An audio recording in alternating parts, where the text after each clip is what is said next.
अर्घाखाँचीमा एक व्यक्ति मोटरसाइकलमा तेल सकिएपछि मोटरसाइकलको नै ट्याङ्की बोकेर अर्घाखाँचीको सदरमुकाम सन्धि खर्क स्थित शान्ति बगैँचामा रहेको भोसाल पेट्रोल पम्पमा आएका छन्।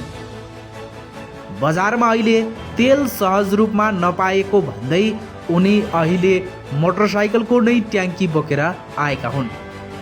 तर ट्याङ्की बोक्नुको कारण थियो अहिले पछिल्लो समय तेलको अभाव सिर्जना भइरहँदा ग्यालेनमा तेल लगेर जान उनलाई सम्भव नभएपछि र पेट्रोल पम्पले पनि तेल ग्यालेनमा दिन छाडेपछि उनी मोटरसाइकलको नै ट्याङ्की बोकेर आएका हुन्।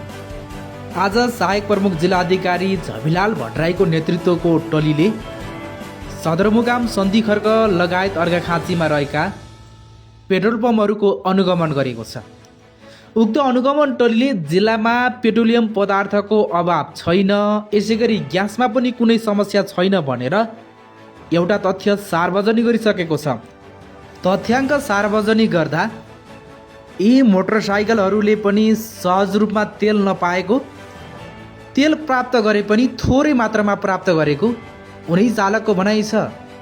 मोटरसाइकल मात्रै होइन, ट्याक्सी लगायतका अन्य सवारी साधनको गुनासो पनि अर्घाखाँचीकै यही दृश्य हो। तर बजारमा सरकारवाला निकायले तेलको अभाव छैन, ग्यासको अभाव छैन भनेर आफ्नो तथ्याङ्क सार्वजनिक गरेको छ।